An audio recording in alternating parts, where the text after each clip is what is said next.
Welcome to Off the Boards with Josh and Ryan. Sit back, relax, and enjoy the show. Welcome back, everybody, to Off the Boards. As always, I'm Josh. Over there, I believe, is Ryan. And together we are Off the Boards. So Olympics.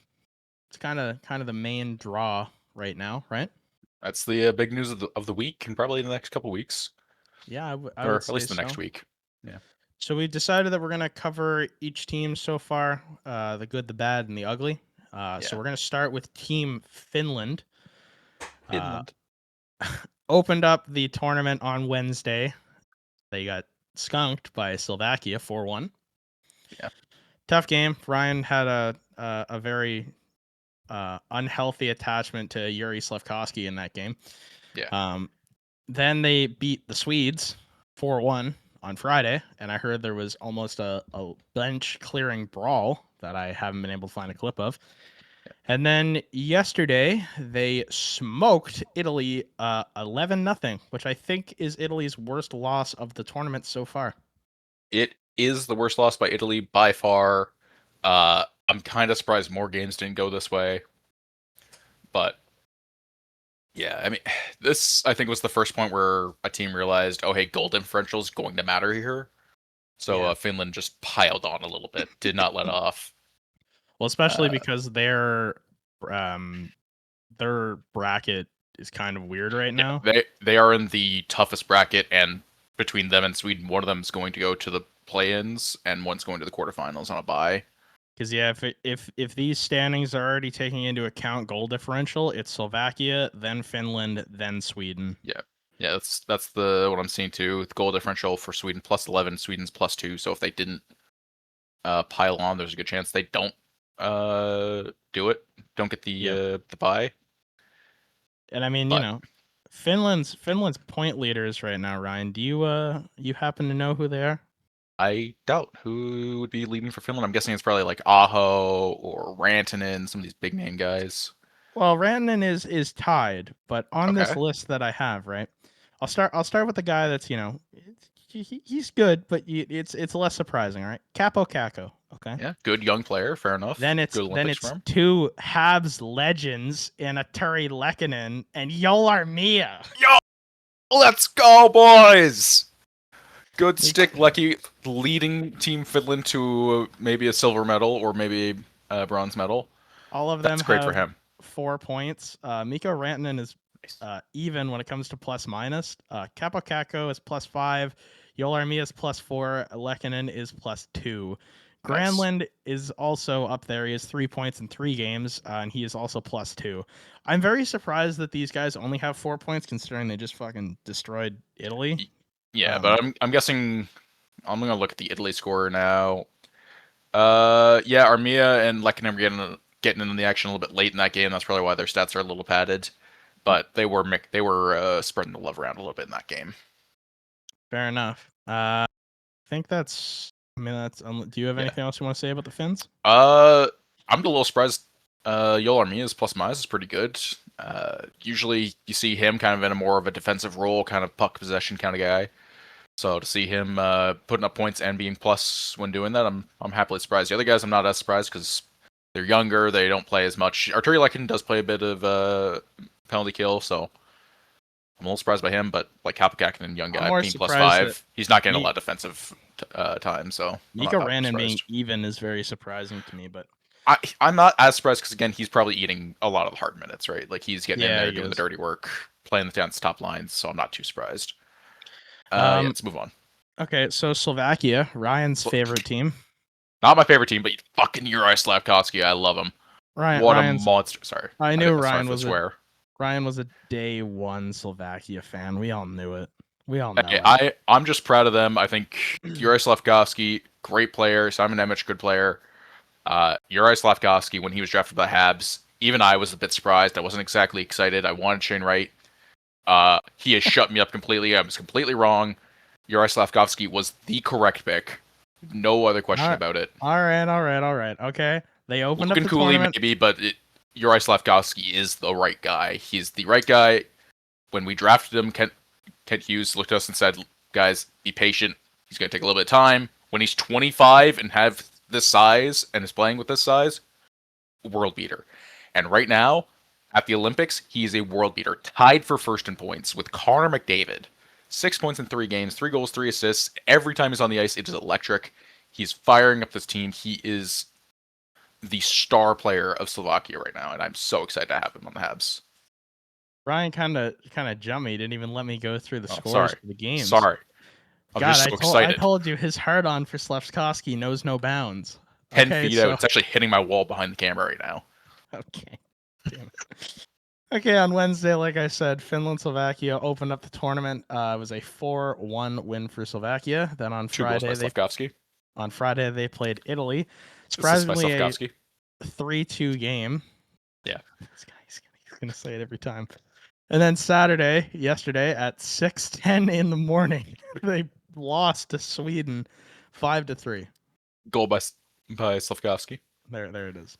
I forgot to mention Slafkovsky also had an assist in the Finland game. This sounds about right. Yeah. And actually 2 assists versus Sweden. My bad. I didn't see the late minute power play goal.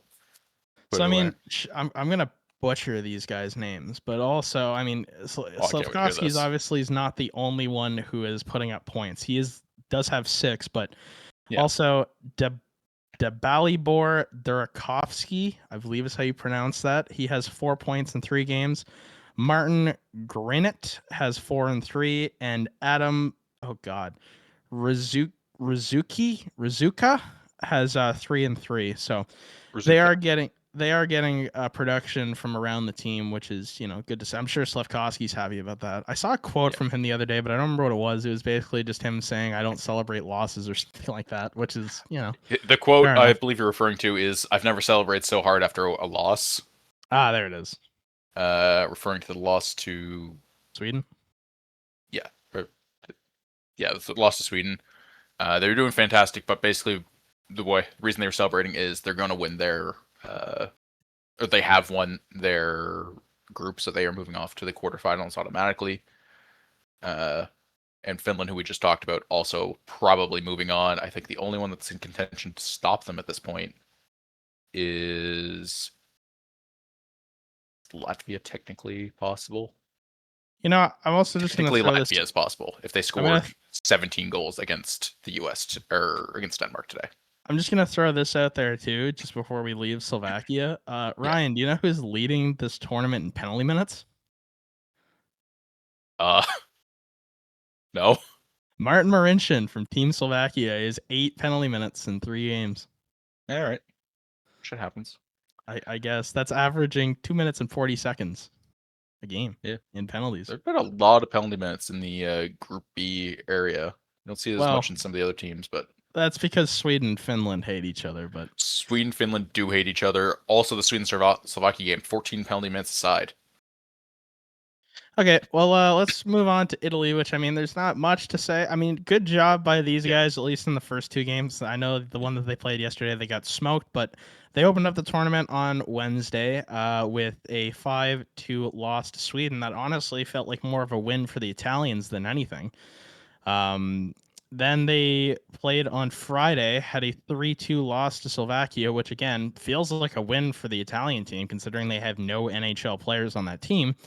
And then, of course, yesterday, they get absolutely dismantled by Finland, 11-0, which is what I was expecting all of these teams to do to the Italians. So that one definitely feels like more of a loss. Yeah.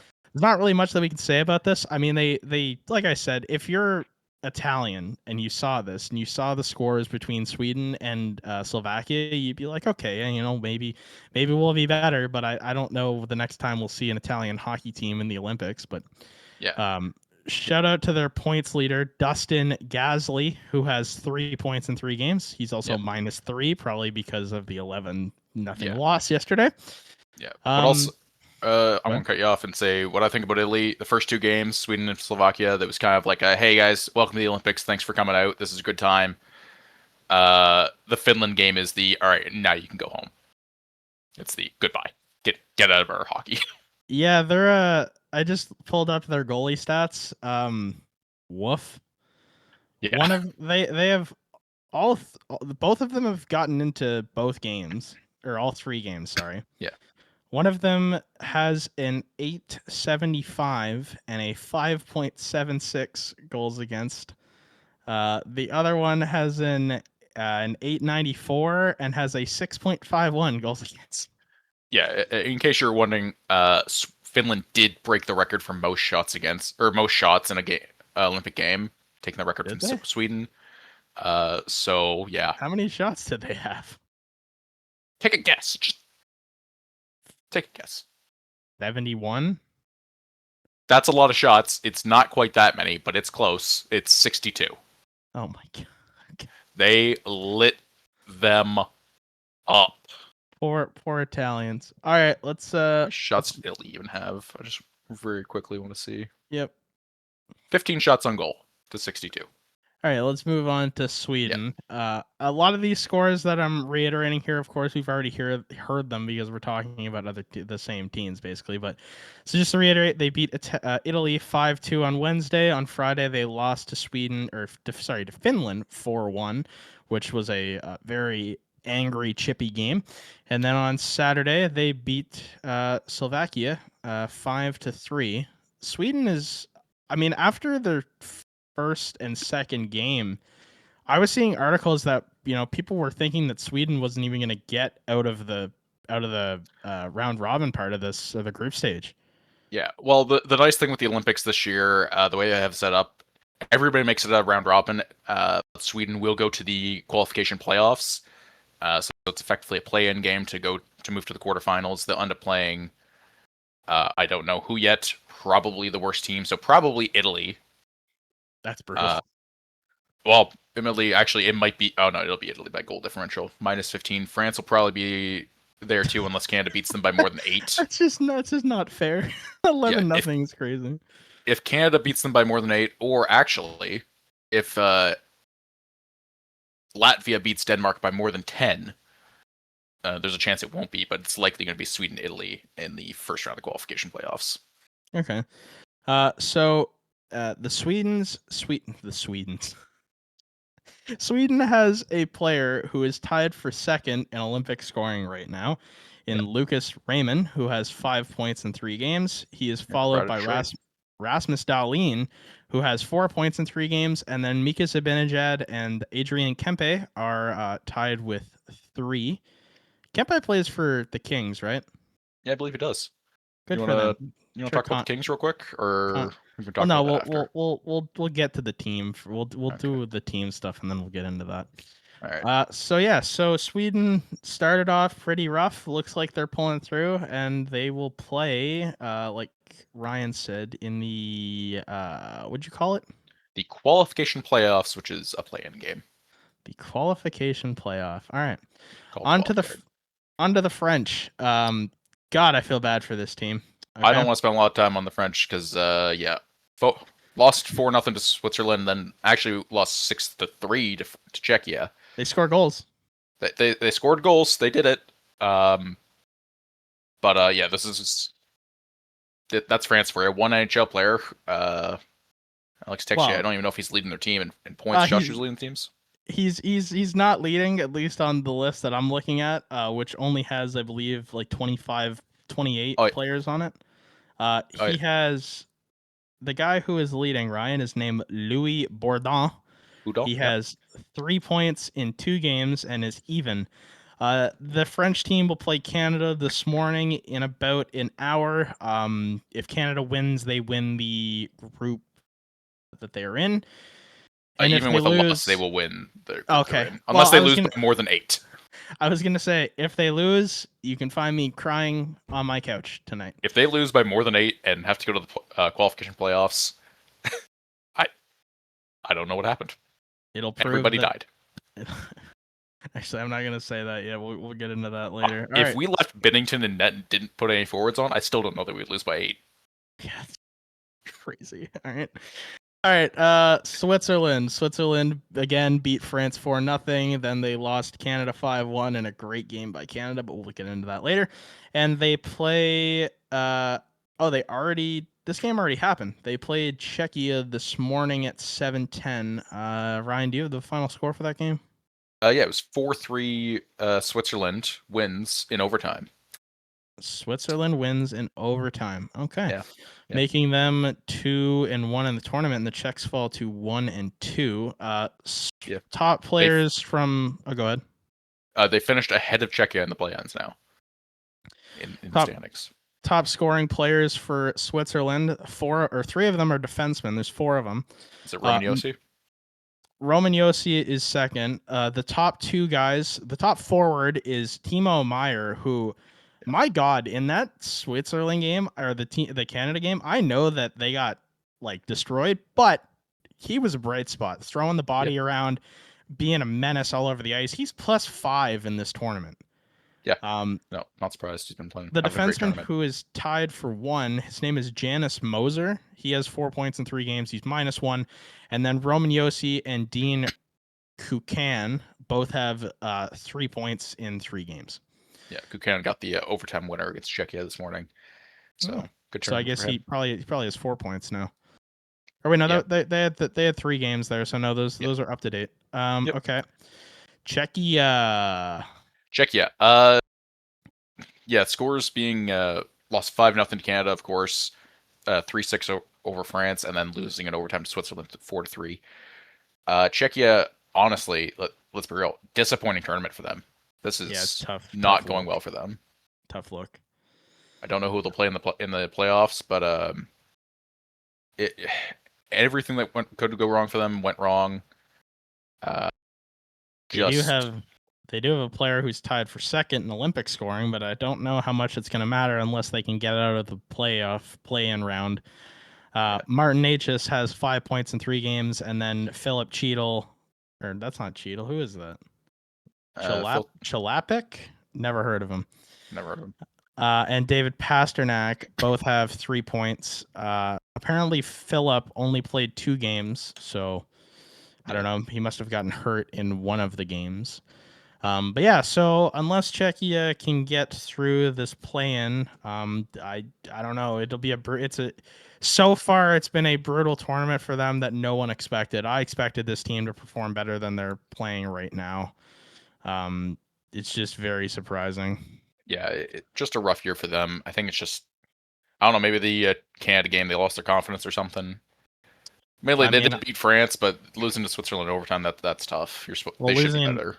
Losing to Canada in a game where you thought you'd be competitive is tough. But yeah, everybody was like, "Oh, let's see how Team Canada goes and see if this works out." And then they saw this Czechia game, and it's like, "Oh, that's how this tournament's going." Denmark, Danes. Danes opened up on Thursday, losing 3-1 to Germany. They played yesterday against the States, and in a game where they were leading, they did score the first goal of that game. Yeah. They ended up losing 6-3, and they will play their third game at 1:10 Eastern this afternoon against Latvia. If they lose, they will go 0-3 in the group stage, and if they win, they will then be 1-2. I think there is a player who is no, actually none of them. None of their players are in the top for scoring, which they've only played 2 games, so I'm not too surprised by that. I believe their leading scorer is Nick Ehlers. I would hope so. Right? If it's not Nick Ehlers, I'd be a little surprised. It's Nick Ehlers tied with Nick Jensen. Nick Jensen does have a goal and assist. Ehlers has 2 assists. Okay. And Oscar Molgaard plays for the Coachella Valley Firebirds, the Seattle's AHL team. Also a goal and an assist. Yeah, good team. They did have a great moment against the U.S. yesterday where they scored from center ice. That was pretty funny. Yeah, and then when they were waving the Greenland flag, that was good for them. Yeah, that was good for them. Yeah. Man. There's not much else to say about Denmark. All right, moving on to the Germans. The team that has a player who will play in the Summer Olympics for diving, Tim Stützle. So they opened up the tournament with a 3-1 win over Denmark. They played yesterday, losing to Latvia actually 4-3. and they will play at 3:10 this afternoon against the United States. If they win, they will go to 2-1. If they lose, they will fall to 1-2. I Yep. believe that the player who is leading their team in points right now is it's tied. Tim Stützle and Leon Draisaitl both have 3 points in 3 games, but Tim Stützle has 3 goals. Olympic diver. Good for him. Yep.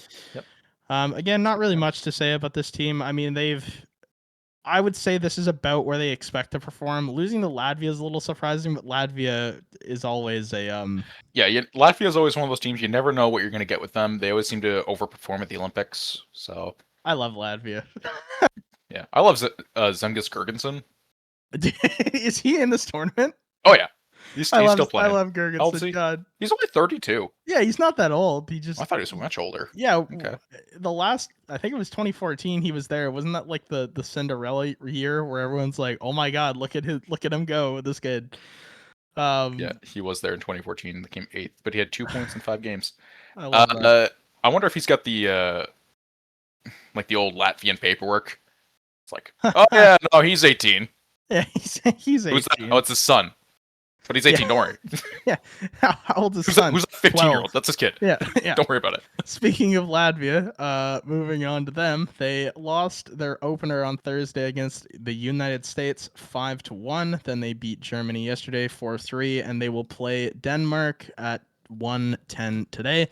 They have one player who is in the top 30. I'm guessing this is what this list is for scoring. Oh, good Lord. Rennes Rastenbergs. Okay, I thought that was going to be a lot harder. He has 3 points in 2 games plus 1. Shout out to that guy. All right, so now we're going to get into the real meat and potatoes here. We're going to do the United States, and then we're going to do big ones. Team Canada. All right, so America opens up, like I said, beating Latvia 5-1, then beating the Danes 6-3, and they will play Germany at 3:00 today. I mean, everyone expected this from these guys. I mean, it's Team America at the end of the day. Yeah. Point scorer right now leading the team is Jack Eichel with 4 points in 2 games. Jack Hughes, 3 points in 2 games, and Brock Nelson, man, shout out to this guy. Yeah. 3 points in 2 games. Had a goal against Latvia too. What a guy. This is what I'd expect from them. Like goals against Latvia. I wouldn't expect anything less. Swayman and Hellebuck have gotten into games. Both of them have started one.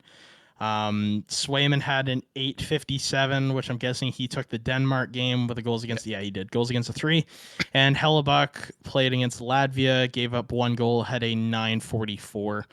I don't know. I mean, this tournament's going to prove if Hellebuck can play in big games or not, because he's notoriously known for choking or playing like shit in big games.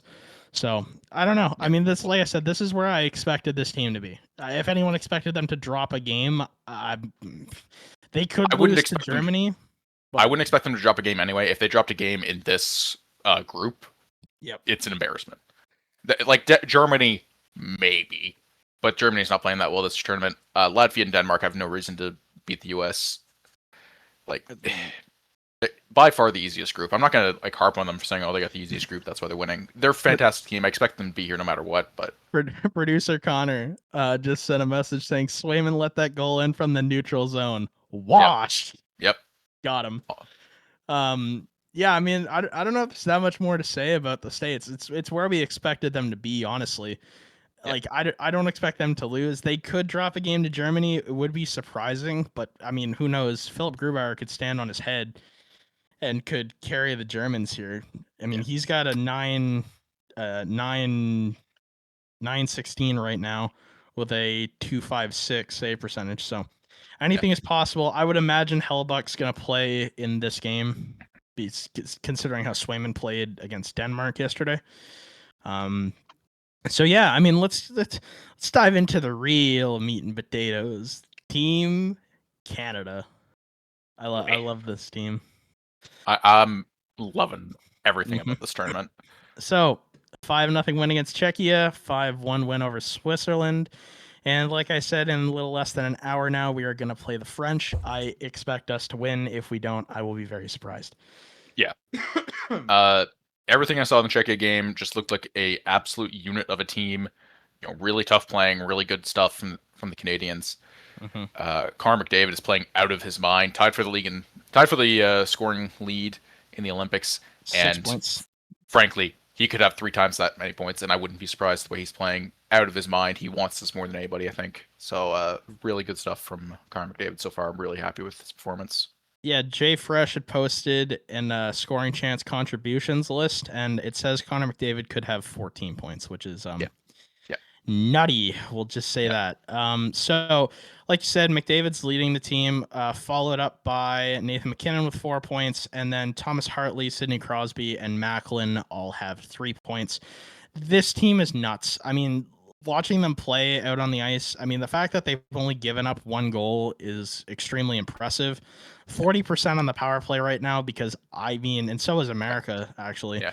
I wouldn't want to play against this first unit. They are insane. Like watching them pass the puck around, I'm like, man, how do you defend against that? Like you just don't. Yeah. It just pass all around you. You don't know where it's coming from. And I mean, I'm not going to say Czechia and Switzerland are the toughest competition to show it against. Tougher than Denmark and Latvia, but we're not going to harp on that, even though a little bit. But really just great stuff from them. The power play, you got McDavid to McKinnon to McCarr. Get Sam Reinhart there. Crosby's there just Crosby, yeah, doing whatever Crosby does.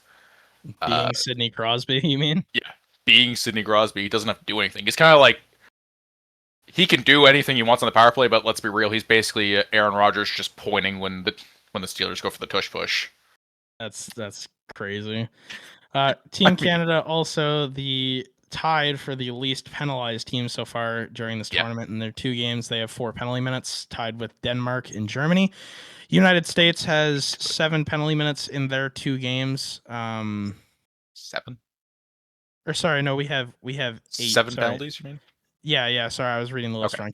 Canada, Germany, and Denmark all have 8 penalty minutes. They only have 4 penalties total. United States has 14 penalty minutes throughout this tournament so far. The top penalized team, I think I might have covered this already. Slovakia and Sweden both have 30 minutes of penalties apiece, which is those games get really trippy in that group, especially between Sweden and Finland. But yeah, Canada I think has been playing a really clean game. There's not really been a need to take any penalties, and the guys have been pretty smart. I mean, Suzuki took that 1 penalty against Czechia, and nullified a goal. That kind of sucked, but he did get another one back later off of David and Harley assists. So Team Canada has given up the one goal that they've given up this tournament was a power play goal. So they are 75% on their penalty kill.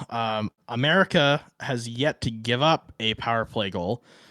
So they're still 100% on their penalty kill. But yeah, I mean, Team Canada, this is about what I expected. I mean, we knew we had a very good team going into this tournament. We read the comments that are on our TikToks and the YouTube and all the other places we're posting at.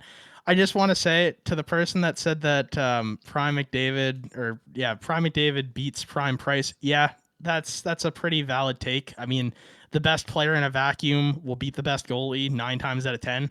Yeah, I think if he got the breakaway on Carey Price, he probably does score the goal. I think he doesn't get the breakaway though against 2014.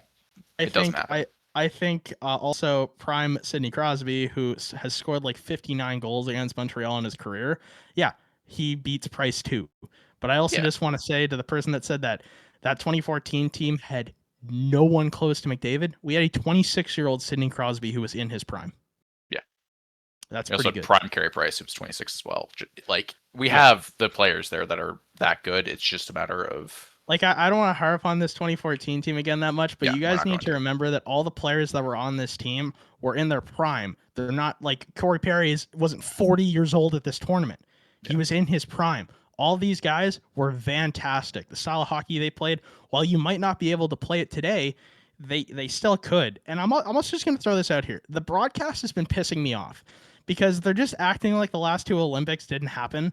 Like when we gave up that goal to Switzerland, they're like, oh, well, that's like 300 minutes of shutout that Canada's had since the last time they gave up a goal. No, it's not. It's not. Like, we're lying to ourselves here. Like, Yeah, I I'm think not you gotta take it stupid. with a grain of salt. They are treating it like, oh, the Olympics that don't have NHL players don't count. Which, admittedly, They it's not best on best. There is something to be said about that, but they do count. It's the they Olympics. do It's still count. They they do. they were Olympic games. It Yeah, just annoys me. Like, I get it, yeah. Like, but to just be like, oh, the last time they gave up a goal was in Sochi. No, it wasn't. No, it no, wasn't, buddy. no, it wasn't. Like, Uh, ugh. yeah. One last thing about Canada before we move on. Nothing really surprising from them except for one thing. There was a lot of questions about goaltending. Jordan Binnington, I think, is the guy moving forward. I've got no questions about him now. Looked Did you hear what John fantastic against Cooper Czechia. said? No, what did you say? Let's hear it. With John Cooper's comments, I can't remember verbatim. I'd have to look him up. But the way that he talks about Bennington, I was surprised that Logan Thompson even got a game. Because I believe the Yeah, question that was asked to him was like, when did you know that Bennington was going to be the starter? And he's like, about a year ago. yeah, After yeah, Four Nations face off, like that. That's how long Cooper's known. And I think, or no, it wasn't him. It was Sid Sixera, the guy who used to do Tim and Sid. He had said something online that I had saw that said that if you guys think, or I'm tired of hearing, oh, well, look at his stats, look at his stats. Have you guys looked at this guy's international stats? They're yeah, fantastic. I don't want to hear how bad he's playing on a horrible St. Louis Blues team. And I'm like, yeah, valid point, valid yeah, take, valid take. yeah. And I think Logan Um, Thompson only gets the start in the last game because it's a back-to-back. That's the only reason not to start Binnington. And admittedly, Logan Thompson looked fantastic. I think they Like, wanted to no see what complaints they about him had. either. Yeah, it's a little bit Yeah. seeing what he had, but again, back-to-back, you don't really want to play your goalie back-to-back. But So, getting off of Team Canada here, we aren't going to get off the Olympics, but we're going to talk about the rule differences between the NHL and this tournament specifically. This tournament, I believe, is being officiated. I know it's the director of player safety, George Peros, is handing out punishments. I believe the referees are all NHL referees. I could be wrong, but I think that's what's happening right now. So they are, yeah. the first Or difference mostly. is physical play is called a bit differently. In IHF games, officials focus less on whether a player is injured and more on whether the action recklessly endangered an opponent, which I don't believe. I feel like they should be doing this in the NHL, but that's just my opinion. That means the officials focus more on the actions of a hit versus the result, endangering a player versus injuring, especially in a tournament where player safety is top priority. That last sentence kind of seems like a joke. If you cared about player safety, you wouldn't put Mr. Peros in charge of that. So safety first, no exception. If a player loses their helmet, they must immediately leave the ice, no finishing the play. You will also see mandatory neck laceration protectors worn by all players during warm-ups and games. I saw the helmet thing.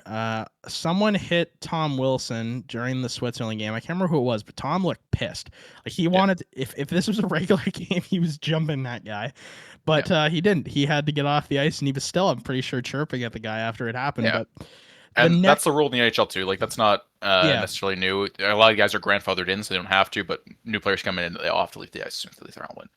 Neck laceration guards, that's different. Not a lot of the play. Sidney Crosby's never had to wear one of those.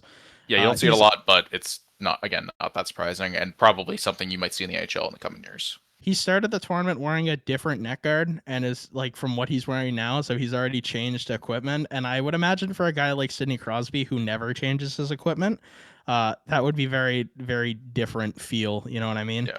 Well, I think he brought or was trying to bring his like neck guard from like 2010.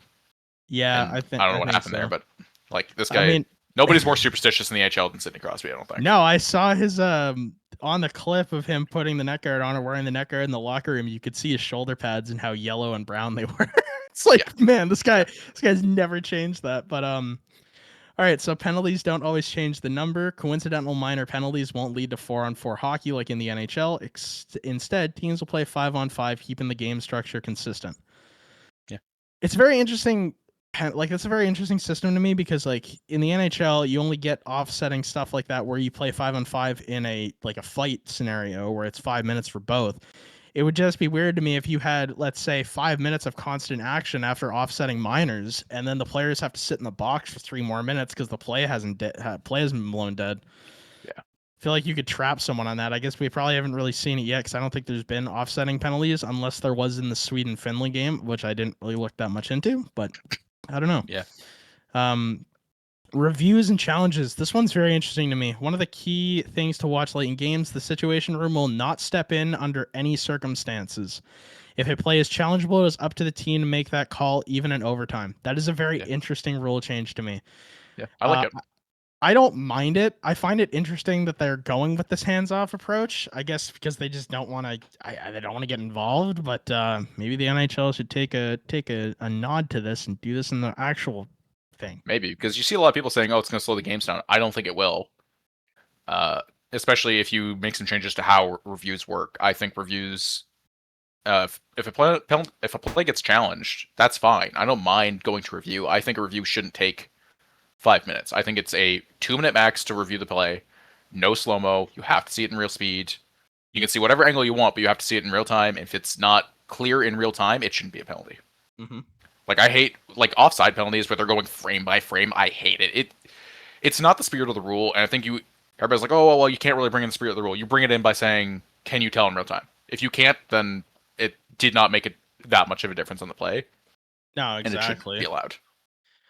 So there's two more face-offs and creases. Play may look different. Centers won't get kicked out of face-offs. Instead, violations are handled the same way they would after an icing. If a team commits a second violation on the same draw, it results in a bench minor penalty around the net. Bench minor penalty around the net. Referees may not stop play may stop play if an attacking player establishes position in the goalie's crease. Interesting. I mean, you know what I think they should do? I think they should get the referees to stop fake dropping the puck. That would negate this rule entirely. You wouldn't have to have this rule if the referees would just drop the damn puck sometimes instead of going oh, you're out. I hate that. I hate watching that happen in the real NHL. Yeah. And the team of if the second violation on the same draw results in a penalty, that's a rule in the NHL as well. You don't see it very often, but it does come up. So it's nothing new. I do like the idea that a ref can stop play if a player's standing in the crease, like setting up. I like that. Like you see in the NHL, guys like they set up in the crease and they just kind of get pushed out. Nothing happens really, other than a couple usually a cross check to the back that doesn't get called. Doesn't get called. Yeah. Ben Sherratt. Okay. But really, the idea that you can stop play for it. I don't know if you should stop play for it, but I like that they're doing something about guys getting set up in the crease. Yeah. Overtimes and shootouts, small details matter. In Olympic play, teams do not change ends during overtime or shootouts. They defend the same end they had in the third period, which will mean no long changes. Also, it's not on this, but I'm fairly certain that I heard and then I read somewhere that also the overtimes are 3-on-3 for 20 minutes. Yep. They're all three. It's 3-on-3 the whole way. I don't know if I like that. 3-on-3 feels like a different game. It does, and I don't mind it in the round robin play or even like the quarters or semifinals. In the gold and bronze medal matches where there's nothing happening after it, there's no reason to not. Yeah. I don't see why it's not 5-on-5. Yeah, because it should be continuous 5-on-5 for the gold medal game at least. If Canada and America play in the finals, which is what I expect, and it goes to overtime, and then one of these teams wins in a 3-on-3 scenario, I don't know how I'm going to feel about it. If Team Canada wins, of course, I'm going to be happy, but I'm also going to, in the back of my head, be like, I don't know, it doesn't feel like it's best on best hockey anymore. Now it feels like it's a gimmick. And most of the time, 3-on-3 is gimmicky. I love it. It's fantastic. You see it in the regular season in the NHL. Yeah, it speeds up the pace of the overtime and make sure things happen. It's very exciting. Games go to the shootout, but exactly. Anything stops shootouts from happening, I'm in favor of. But I think for playoffs and gold medal games, and even I'm not as worried about like semifinal games, guys. Like, there's a lot of games back to back. You don't want to like tire the guys out too much. But bronze medal and gold medal games, in my opinion, should always be 5-on-5 continuous until 20-minute periods until somebody scores. Yeah, I agree with that. I don't know. It's I can understand why you're not doing it for some instances. Big reason being advertising. You don't want to have to go overtime and have to give back a bunch of money to the network. But I think for the Olympics and the gold medal game, you have to make the exception once sometimes. Yeah. So a lot of players have been injured in this tournament so far. I mean, in the Switzerland Canada game, I believe there's 3 injuries. maybe even 4. The worst one being Kevin Fiala. Kevin Fiala, unfortunately, according to Elliot Friedman, had surgery yesterday in Italy. There still haven't been any clarification on what the injury is. I suspect it's probably a broken leg. I saw the heartbreak in Drew Doughty's face. I also just want to say, even taking out my, the fact that I love Team Canada, I don't think that Tom Wilson was intentionally trying to injure him there. I think it was just a bad situation. I don't think Tom had anywhere to go. Watching it slowed down, Fiala made that pivot move. Tom was going way too fast. And I mean, unless people expected him to try to jump out of the way, which I've never seen a hockey player really try to do on a play like that, there was going to be a collision regardless. It's just unfortunate that his knee went into the back of Fiala's. To the people who say that Tom tried to slew foot him, I don't think he intentionally was trying to slew foot him. Even if I was looking at this from the lens of Tom Wilson in the NHL, if this was something he did on the Washington Capitals, would people be mad? Absolutely. And he probably would have had to answer with a fight. But I don't think he was intentionally going in there to break Fiala's leg. It's extremely unfortunate. He's going to miss the rest of the season. I'm gonna get producer Connor to come in here real quick. How do you feel being a Kings fan? Yeah, I'll talk about this for a couple of minutes, really quick. So, like you said, the actual injury itself hasn't been released yet. There isn't a documented, instance of them saying exactly what it is, apart from just being a lower leg injury. He did have to have surgery in Italy. So, that kind of gives you as much detail as you really need to know, considering it was bad enough that he needed, surgery right away. Also stretchered off the ice on his stomach. They didn't even want to roll. Yeah, they didn't even want to move him. So that's kind of concerning for sure. I mean, honestly, as a Kings fan, this fucking sucks, for one. Mm-hmm. We're sitting in, mid-February and we're right in the thick of a possible playoff hunt. Just getting Panarin. Yep. And, the worst part is I think he's probably one of our more dynamic offensive threats that we, currently have. And for him to get stretchered off in a tournament, that's halfway across the world is just super unfortunate. I think we're currently 3 points out of a wild card spot, if I'm not mistaken. So, with being 3 points out of a spot and trying to chase a playoff push, Kevin Fiala has 18 goals and 40 points in 56 games. He's not a point per game kind of guy, but I mean, you know what I mean? He's serviceable. NHL well, that's just it, right? His contributions are not nothing by any means. The only thing that sucks here too is I would like to assume that without him, we're probably going to be putting a lot of pressure on guys like Quentin Byfield and Adrian Kempe that are going to have to probably step up into those types of roles.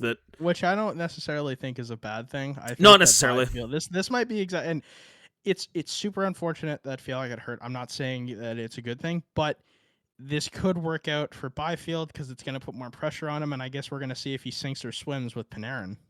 Yep. I would agree. It should be an interesting dynamic to see what happens there. Because I like Byfield. I like Byfield a lot. I think he's talented. I think this will give him a heavier load. And we'll kind of see what he does with it. I almost wonder if the front office tries to get aggressive here and make something happen before the trade deadline to find some sort of rental replacement. I wouldn't be surprised if that happens. I would like to think maybe it doesn't, but because the deadline doesn't come in until March, right? So you could get aggressive here and try to find a rental replacement, at least in the meantime. Yeah, the thing here too, I would agree with you. I mean, as a Kings fan and looking at this, I don't think it's intentional by any means. I obviously don't think people are happy about it with, Tom Wilson being Tom Wilson and him having the background that he has, right? Wilson. I get that. Yeah, so I understand that point of view for sure. But I mean, watching it really just looks super unfortunate. Their legs kind of get tangled in a super awkward way. You know what I mean? Tom Wilson ends up on top of Fiala's legs. It's just a super unfortunate way that the legs kind of mixed in together and then ended up when they fell. So again, I don't think it's intentional either. I do think that this kind of brings up a couple of questions, actually, that I'll maybe lead into here and ask you guys on what your thought process here is. For one, because I think that this does spark a little bit of a debate here. Should NHL players be at the Olympics? Is it worth the risk injury wise? Because he's now out for the season. What does this do for NHL seasons? You know what I mean? If if a guy like Connor McDavid gets injured at the Olympics and is out for the season, Yep. right? Is it worth the risk? Like, I'll take this because I was thinking about this while Connor was talking. This was the NHL's biggest fear. This was why they don't want to send players. We saw this with, I believe, John Tavares in 2014, who also snapped his leg. It's an extremely unfortunate situation. Obviously, this was a risk that the NHL knew coming into this, that players could get hurt long term. They could be out for the rest of the season. Do I personally think it's a valid reason to not send them? No. Personally, part of me thinks that the NHL should just be like, okay, it's personal choice. If you want to go to this, honestly, maybe the NHL still plays the games. Like, don't stop your season. Keep playing games, and just the players' salary or the money they'd get from those games just don't go to them because they opted to go to the Olympics or something.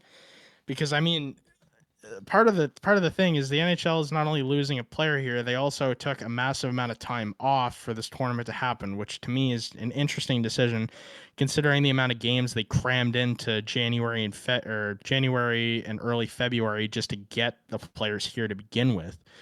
But I don't know. Do I think it's worth the risk? I think so. I mean, this tournament only happens every 4 years. Best in the world play against the best in the world. And I would have a hard time with the NHL. I mean, I did in 2018 when they said we're not sending players. I have a hard time going, okay, well, that makes sense because these guys are professional athletes. And if you look at like the Summer Olympics with the NBA, those guys all go. I know it's a different sport and hockey is more physical, but the NBA players run the risk of getting hurt the same way the NHL players do. They could get injured and they could be out long term. The knee blows out or whatever. So it's one of those things where it's like, I don't think you can say that it's not worth the risk because, I mean, the NHL doesn't get revenue from this, but the fans love it. And as far as I know, or from what I've seen, the players also love this tournament. Why would you not want to go and represent your team at the highest level tournament in the world? Every single country has eyeballs on this tournament, maybe not on hockey specifically, but everyone's watching. Everyone wants to know who's the best. And maybe the NHL will get more fans out of this, depending on countries and where people are from and who's watching. So I don't know. I think it's worth the risk of sending the players. Obviously, I feel bad. Thoughts and prayers to Kevin Fiala. I hope his recovery goes well. It's just a really, really unfortunate situation. Yeah. My take on it is this is going to be the point that every NHL executive and Gary Bettman's going to point to for the next 4 years. You're going to say, oh, look what happened. Look what happened. This Fiala got hurt. And you're just going to players saying, we don't care. We want to go to the Olympics. We want to represent our country. And it's just going to be back and forth between the owners and the players. I am of the opinion, like you said, Josh, this gets the world looking at hockey. You have everybody in the world looking at this at the Olympics. You're going to get more fans, and if the NHL wants to grow the sport outside North America, that's how they're going to do it. Yep. Especially when you have, and if you have the hockey tournament there, and all the best players are playing, and they win a gold medal, but then all the players aren't from the NHL, all the new fans are going to go watch the Liga or watch the Dell. They're going to watch all these European leagues. They're not going to watch the NHL leagues because they didn't send the NHL players. I didn't watch the last two Olympics. Exactly, me either. Winter Olympics because we didn't send the players I like watching. Yeah, I didn't care about the Winter Olympics in 2022 or 2018 because the best players weren't there. Yeah, I know. I still watch the other sports, but hockey, whatever. This kind of goes against what I said earlier about them only taking into account 2014 and not 2018 and 2022. But in the same vein, right? I didn't watch it because I didn't think it was best on best. I still obviously think that those stats count and they're valid, whatever. But yeah, like you can't. It's hard to get eyeballs on something. And I mean, like you said, the NHL is trying to grow the sport outside of North America. They keep having games overseas in Europe. But this, to me, is one of the best. This and the Four Nations tournament they did last year, which was more physical than this tournament. So are they going to say they're never going to do a Four Nations style tournament like that again? That would be upsetting. I really enjoyed that tournament. But I thoroughly enjoyed that. I enjoyed the World Cup of Hockey in 2016. Mm-hmm. But yeah, it's hard to look at these games and not say that, like, if they're not best on best, anybody cares. And if you send your players, it's best on best, and everybody cares. Same reason I don't watch the World Championships, really. Like I watch it a little bit. I'll watch the gold medal game. The I'll watch some of the tournament at the end of the season. yeah, the World Championships. I watch it sometimes, but it doesn't have that much sway with me because it's not best on best. The best players are in the Stanley Cup Finals. Yeah, But valid we've been take. harping on this a lot, so I think we can. Well, let's my last go thought process, sorry. really quick, just before we move on from this, I just wanted to add the piece in here too. I couldn't agree more. In my opinion, I think there is absolutely nothing like going away to a tournament, representing your country, absolute best on best in the world, having the entire country behind you watching from home and carrying the entire country on your back and looking for gold and trying to win glory for the entire country. I don't think there's anything like that. And having I feel like if you didn't have best on best, you're doing the sport an injustice. I really think like best on best is the only way to go about it for engagement purposes, but also you know how competitive these guys are at the highest level. Mhm. And I mean, we've all seen it between Canada and US from the four nations and the shit that US has been talking in the Olympics this year, even so far about Canada. These guys are competitive, they want it, and I think it lights a fire under everybody and just makes for some incredibly good hockey. So I would agree with that. I guess let's go into something that's a little bit brighter. So Mikko Rantanen, I don't know what game this was after, but he was walking off. We have a clip of it. This is a clip taken from someone's cell phone, so CBC and the Olympics, don't come after us. I didn't use your clip. We didn't use your clip. Mikko Rantanen gives his stick to a fan, and then comes back out and asks for his stick back. Connor, do we have that clip ready? yeah, we do. I got it pulled up. I'm gonna hit play on it here. I'll say what Rantanen said in the CBC clip after he gives the stick away. So he gives the stick away, he comes back, and he says, "I need that back." And the kid's just looking at him. He's like, "I need it back. I'll give you another one. I'll give you something else." So gets the stick back, goes away, puts the stick away, comes back, gives the kid his gloves. So Yeah. Good story. Kid still looks happy, looks excited.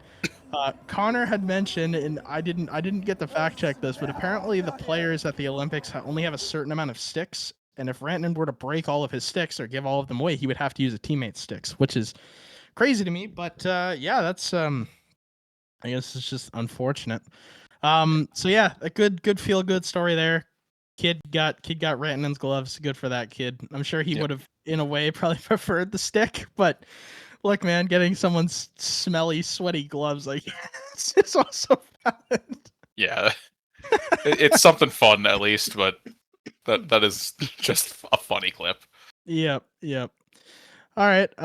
So I think, unless we have something else, we're gonna go do some games to end the show. Yeah, I think we got about 10 minutes left, so let's get into some games here. All right. Ryan, do you want to start this off somewhere? We're starting with the grid view. Starting off with I NHL believe Grid. so. All right, I'm gonna leave the Leafs to you, Josh, because I'm not even gonna try to think about it. Okay. Let's start with Jakub Voracek for Columbus Flyers. Valid. Go boy. You said you wanted who? Sorry. Jakub Voracek. Jacob Voracek. Feel like Jacob with K. Yeah, I was gonna say. Yeah.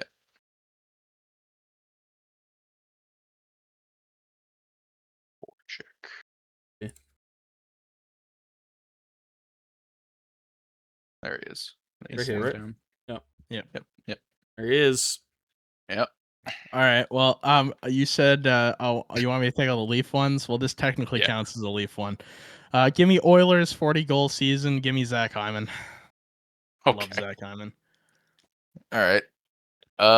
Give me Rick Nash for the what? Rangers and Blue Jackets. Gotta love Rick Nash. Huh.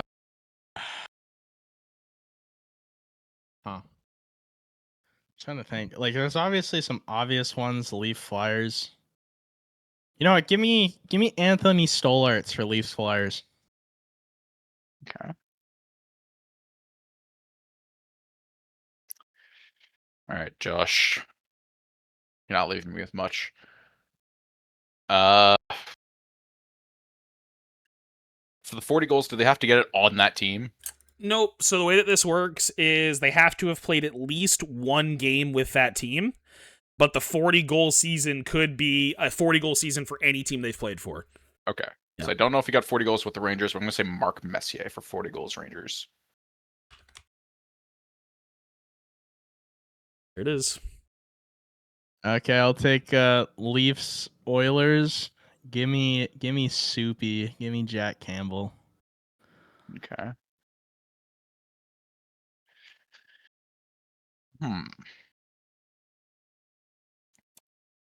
40 goals on the Flyers. So I've got nobody. I'm still thinking for Oilers, Columbus, Josh, but I think I got somebody.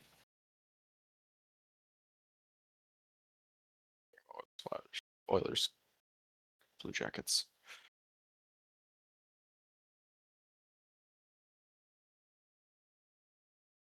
There's no way. All right. Oilers, Blue Jackets. Give me Ron Tugnut.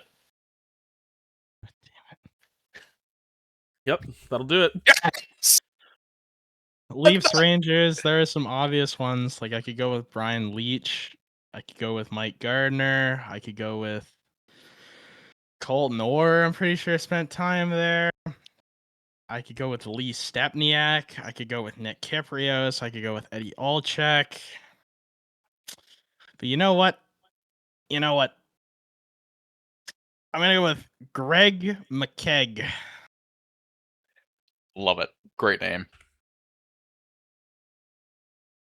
Josh, if we're missing time on one of our future shows, we should absolutely go through some of the best hockey names of all time. Greg McKegg and Ron Tugnut, both on there. Next week we might have to. We run out of stuff to say for the Olympics. You want to do 40 goal stars for Philly? Yeah. I mean, who are we thinking? I mean, there's like Bobby Clark, Claude Giroux. I don't know if Claude Giroux ever hit 40, but I think Wayne Eric Simmons ever Lindros hit? did. Who? Did Wayne Simmons ever hit 40? No, there's no way Wayne Simmons hit 40. We're gonna fact check that after, but I'm gonna say Eric Lindros hit 40. He did. Yeah. According to this, Okay. no, Claude never did. But Okay. Daryl Sittler did. Rick Tocchet, Jeff Carter, Okay, yeah. Mark Rickey, Simon Gagne apparently did it twice. Gagne? Brian Pop, Reggie Leach, John LeClaire, Tim Kerr, and Bill Barber. Okay, we got a bunch of guys. All right. Yep. All right, Oh, we got one more to end off the show. It's your guys' favorite. Oh God. Oh, no. We've got NHL No. connections. Oh, All right, let me really get in on this. Time to embarrass. All right, I'm looking. So you've got 4 defensemen on this list. The rest are forwards. Now, if it's like the last time, they're all connected by playing on the same team the same year. Yeah, So it can be different categories. I do believe. No, actually, sorry. So it is 4 that are based on a team for a season that they played together. So it'll be a certain year for a certain team. Okay. Last time we did this, they were kind of tricky with it, having guys that played for, like 5 guys that played on the same team, but one of them played for with another group. Now, the other thing to keep in mind too here is there's obviously 4 groups. There is 4 groups that are ranked as far as like how recent they were. So the top category on the board will be a very recent team, and then the last group on the board will be like the least recent team. It'll be like an older team. Okay. I mean, I know like Boone Jenner has only played for the Jackets. Yeah. Looking at this list, Bjorkstrand did. I know that Bjorkstrand did, Foligno did, and Adam Bodquist all did. All right, let's do it. 1 away. Is Bockwist too recent? No, maybe it's Foligno. Foligno was there for a while. I don't.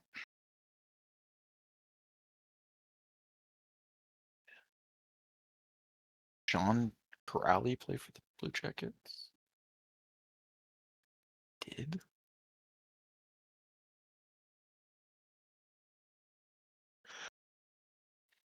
I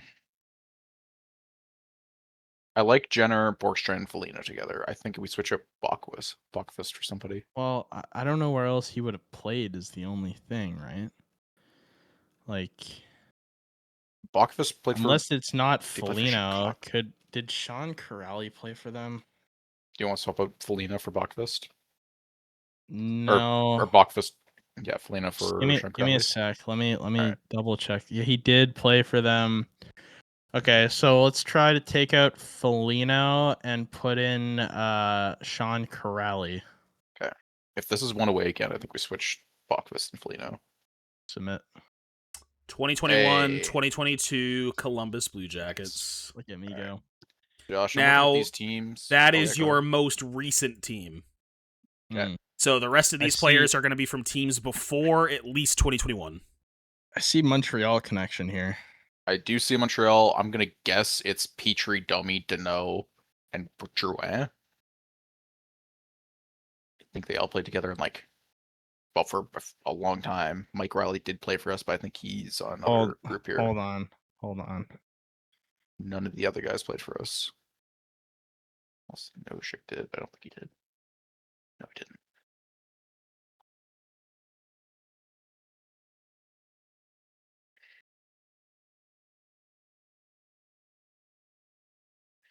Mike Riley did play because for us. they would have had to play for in the same year. They've all played in the same year for a few years. Then yeah, I would submit. I think it's probably 2019-2020 Montreal. Could be. Yeah. Fuck. 2018, 2019. Yeah. Okay. Now looking at this list, Josh, I'm thinking there's a Nashville Predators team here. Yeah, I'm thinking there's Arvidsson, I'm thinking there's a Bruins team here too. I think Bruins are the other one. And Michael Granlund? Did Granlund play for them? I believe he did.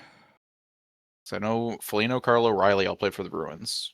Yeah, I think the Bruins connections: Carlo, Riley, Nozick, and Foligno. I think it is. So let's try this. Yeah.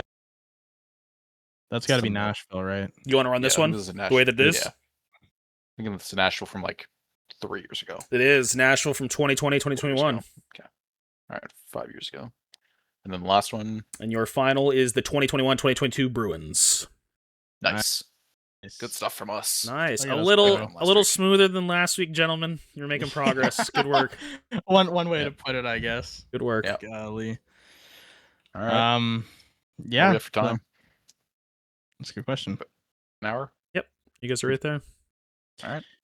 All right. Well, obviously, thank you guys for watching. We appreciate all the likes and comments on our short clips that producer Connor has been posting across the socials. Obviously, the support that we get on our main podcast, we also appreciate it. I think we're up 4 subscribers this week, so we'd love to see that. Me and Ryan and Connor all appreciate it. If you guys like today's podcast, leave us a like, maybe hit us with a comment. If you really like this one, hit us with that subscribe button. But other than that, as always, I'm Josh. Over there's Ryan. Connor will always be here. And we will see you guys next week.